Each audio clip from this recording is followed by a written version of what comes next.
भाइयों, क्या आप कभी किसी सत्संग में गए हैं? कल एक मेरे मित्र के कहने पर मैं सत्संग में गया, लेकिन मैं सत्संग सुन नहीं पाया। कारण था कि जब मैं सत्संग के लिए जा रहा था तो बाहर मुझे एक बिजनेस अपॉर्चुनिटी दिख गई और वहाँ मुझे आप लोगों का ध्यान आ गया।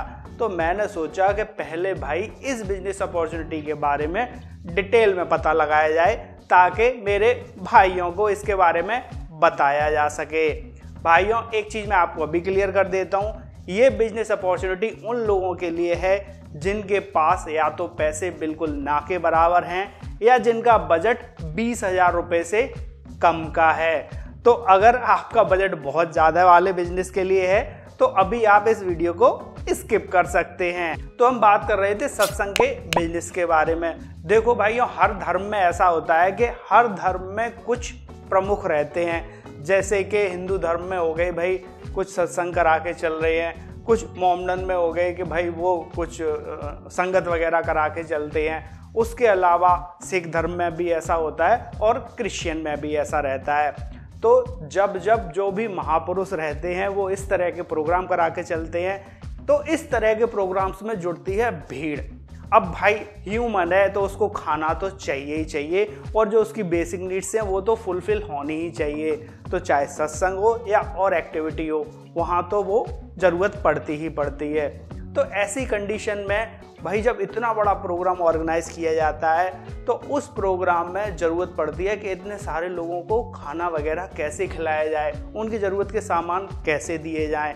तो इसके लिए जो भी कमेटी कोई भी इस तरह का प्रोग्राम करा रही होती है, धार्मिक प्रोग्राम करा रही होती है, वो जो भी जगह उस प्रोग्राम के लिए डिसाइड करते हैं वहाँ पर वो कुछ स्टॉल्स लगवा के चलते हैं। और उन स्टॉल्स पर भाई ज़रूरत की चीज़ें हो गई, जैसे पूजा पाठ की सामग्री हो गई या फिर कुछ भोजन की व्यवस्था हो गई, कुछ चाय पानी, इस तरह की बेसिक नीड वाली चीज़ें हो गई, उनके स्टॉल लगवा दिए जाते हैं। तो वो स्टॉल तो लगाकर तैयार कर देते हैं, लेकिन स्टॉल में जो भी दुकानदार रहेगा उसकी व्यवस्था नहीं होती उनके पास। तो ऐसे भाई जिनको लगता है कि भाई मेरा बजट कम है और मुझे तुरंत पैसा कमाना है, तो वो उस संस्था के जो भी मैनेजमेंट कमेटी है उससे कांटेक्ट कर सकते हैं कि भाई आप एक स्टॉल हमें अलॉट कर दीजिए और उस स्टॉल के थ्रू हम पूजा पाठ की सामग्री बेचेंगे या फिर हम पूड़ी सब्जी का सामान बेचेंगे या फिर हम टी स्टॉल वगैरह इस तरह का लगा के चलेंगे।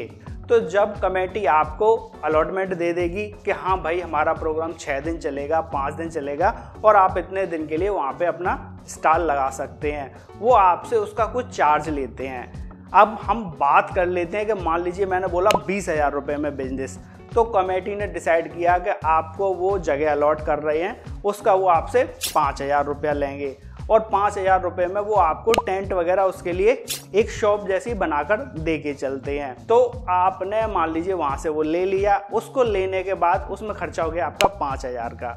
अब मान लीजिए आपने कुछ खाने का स्टॉल सोचा, जैसे कि पूड़ी सब्जी ही हो गई, तो उसके लिए आप जो मटेरियल लेके आए, आलू लाए, मसाले लाए, आटा लाए और उसको फ्राई करने के लिए जो ऑयल वगैरह लेके आए, वो आपका टोटल सामान आ गया 5,000 रुपये का। हो गए टोटल 10,000 रुपये का खर्चा। अब आपको ज़रूरत पड़ेगी इन सारे सामान को बनाने के लिए एक हलवाई की। जो भी लड़का एक्सपर्ट हो इस तरह के खाने वगैरह को बनाने में, हर जगह बहुत आसानी से मिल जाते हैं। आप उससे बात कर सकते हो कि भाई पर डे के हिसाब से आप कितने पैसे लोगे, 4 दिन का काम है या 8 दिन का काम है, तो आप उसको हायर कर सकते हो अपने यहाँ ये सब बनाने के लिए। अब स्टार्टिंग होती है, आपको प्रोडक्ट बनाकर उसको सेल करना है। इन सारी चीज़ों में आपने ग्लास लिए, आपने दोना ली, पत्तल ली, उसमें आपका खर्चा मान लीजिए आप एक्स्ट्रा जो आपने लड़के को दिया हो गया 5,000 का, टोटल खर्चा बैठ गया आपका 15,000। अब ऐसी जगह पर जब भीड़ जुड़ती है तो इतना ज़बरदस्त सेल निकलती है कि आप बहुत अच्छी, बहुत मोटी बचत बहुत आसानी से ले पाते हैं। और वहाँ पे आपका कोई बहुत ज़्यादा ऐसा कंपटीशन भी नहीं रहता कि आपको बहुत ज़्यादा एकदम स्वादिष्ट वाला ही खाना देना है। लोग भूखे होते हैं, उनको अच्छा खाना मिल जाए और कम रेट में मिल जाए, इस तरह की वो प्रेफरेंस दे के चलते हैं। तो आपका ये बिजनेस 15,000 में स्टार्ट हो गया और आपने 5,000 रुपये अलग से एक्स्ट्रा कोई अगर खर्चा आ जाता है उसके लिए भी रख लिए। अब हुआ यूं कि मान लीजिए प्रोग्राम खत्म हुआ, आप जहां से भी टेंट का सामान लेके आए थे, कुछ भगोने वगैरह लेके आए थे, आपने वो उसको वापस कर दिए, लड़के का पेमेंट कर दिया और जो भी आपका सामान वगैरह बचा वो आप उठवा के अपने घर पे ले आए। इस तरह से आपका ये काम चल गया। लेकिन अभी आप सोच रहे होंगे कि ये काम तो हो गया भैया 4 से 8 दिन का, तो इस काम को आप आगे बढ़ा सकते हैं। आगे इस तरह बढ़ा सकते हैं क्योंकि जो भी महात्मा जी वगैरह हैं या जो भी सत्संगी हैं जिनका वो प्रोग्राम चल रहा है, आप उस कमेटी से कांटेक्ट में रहिए। कांटेक्ट में रह के उनको आपको पता चलता रहेगा कि अगला प्रोग्राम कहाँ पे होने वाला है, तो आप उस जगह अपना स्टॉल वगैरह लगा सकते हैं। और इस तरह की एक नहीं, आप 3, 4, 5 कमेटी से जुड़ जाइए। तो जहाँ पर भी जो भी प्रोग्राम हो रहा है, आप वहाँ पर इस तरह के स्टॉल लगा सकते हैं। आप ऐसे सोच के चलिए, अगर आपको अपने शहर से कहीं बाहर नहीं जाना, तो आपको बस पता रखना पड़ेगा कि कब कौन सा प्रोग्राम होने वाला है और आप पहले से पता कर लेंगे।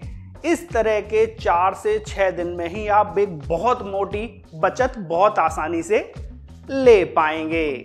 अब मान लीजिए कि आपने कोई पूजा पाठ की ही सामग्री रख ली, 5,000 आपका स्टॉल का किराया हुआ, उसके बाद आपने 5,000 का सामान वगैरह ले आए और 5,000 आप और एक्स्ट्रा खर्चा मान लो, आपने 15,000 में, क्योंकि जो भी व्यक्ति आ रहा है भाई वो पूजा पाठ का तो सामान खरीदेगा ही खरीदेगा और वहाँ पर भी बहुत अच्छी बचत हो जाती है। अगर आपने टी स्टॉल लगा लिया तो टी स्टॉल आपका सर्दियों के दिन है तो बहुत ज़बरदस्त चलने वाला है।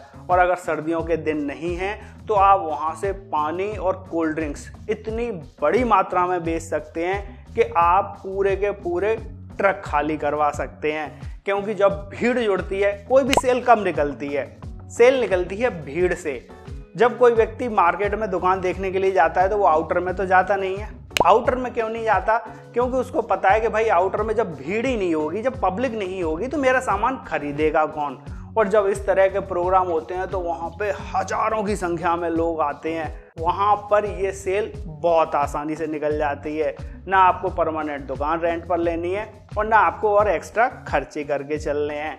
और जब आप इस तरह से प्रोग्राम करने लगें, अच्छा पैसा कमा लें, तो ज़रूरी नहीं है आप उसको लाइफ टाइम ही करते रहें। आप वहाँ से अच्छी बचत लेने के बाद अपना कोई और अच्छा बिजनेस भी स्टार्ट कर सकते हैं। भाइयों, इन छोटे छोटे काम जो हमें देखने में छोटे लगते हैं, इनमें बचत बहुत अच्छी हो जाती है। तो फिर मिलते हैं अगले किसी बिजनेस वीडियो के साथ। तब तक के लिए goodbye and take care.